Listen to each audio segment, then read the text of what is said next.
have you heard, Giovanni? Rumors. Corruption. Betrayal.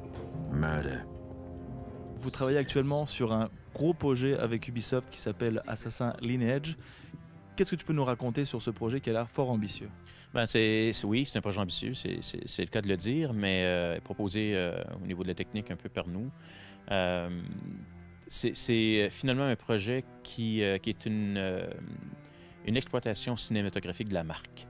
Donc, c'est un projet qui est complètement autonome. C'est 3 épisodes pour un total de 36 minutes qui est complètement autonome, qui est relié à la marque, mais qui a un effet secondaire intéressant, c'est qu'il est parfaitement compatible et propice à l'introduction du jeu Assassin's Creed 2.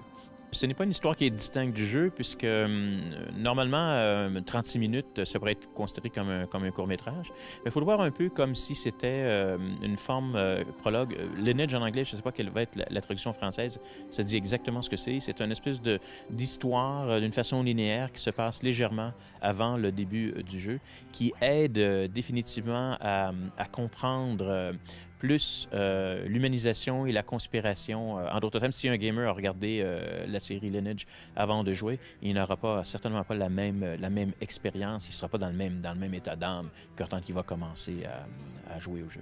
Quel a été le plus gros défi de travailler avec une compagnie de jeux? Parce que généralement, vous travaillez plutôt avec des compagnies de cinéma, des studios de cinéma. Quel a été le plus gros défi en termes de convergence, notamment en termes d'environnement, de traitement des images, de la création? Comment ça s'est passé? Il y a toujours le défaut de la qualité. La qualité, c'est que nous, quand on a rejoint comme division la grande famille d'Ubisoft en tant que tel, on l'a fait pour des raisons très spécifiques qui étaient, après plusieurs années d'observation de la différence qu'on pouvait faire de notre participation au projet qui nous était confié, on voulait être plus participant qu'exécutant et on était à la recherche de pouvoir plus être relié au processus de production. On a eu l'occasion de l'être suffisamment pour même être impliqué à l'écriture de la scénarisation de cette série-là et parallèlement d'être impliqué non seulement par la suite dans un contexte de post-production, mais cette fois-ci dans un contexte de scripting, de choix de casting de réalisateurs, de choix de casting d'acteurs.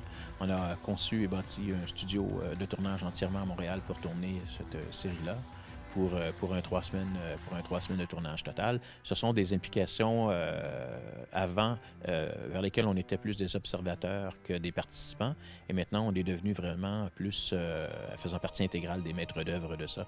Donc ça a été très excitant, mais en même temps c'est beaucoup de boulot et beaucoup d'implications.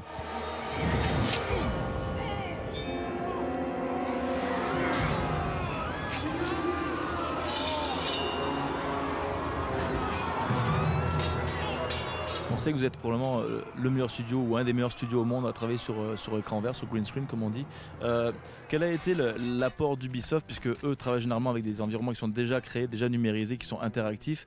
Vous qui travaillez dans le cinéma, qui avez plutôt un regard très différent au niveau de la création, comment vous avez réussi à mettre de concert ces deux sens de la créativité tout à fait différents? Là, il y a un piège qui est grandement ouvert, qui est quand on fait du cinéma en tant que tel, on se soucie de l'impact visuel de ce que l'on fait. Sur les films importants sur lesquels on a eu la chance de travailler, la relation au niveau des décors provenait soit d'un novel, d'un comic book dans le cas de Frank Miller, ou d'une perception d'un environnement qui doit être créé dans le cas de 300.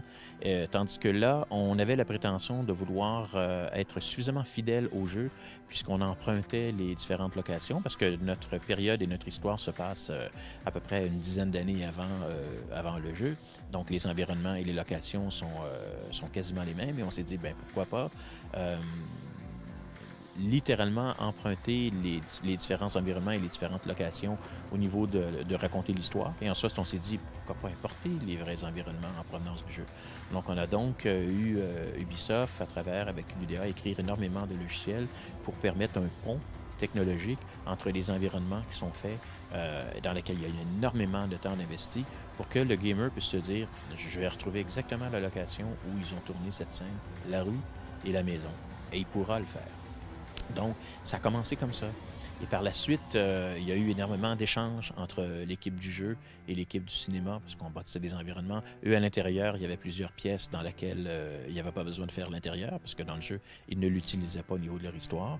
Des fois, c'était le contraire, des fois, c'était nous. Donc, on a commencé à avoir des échanges importants, technologiques et conceptuels.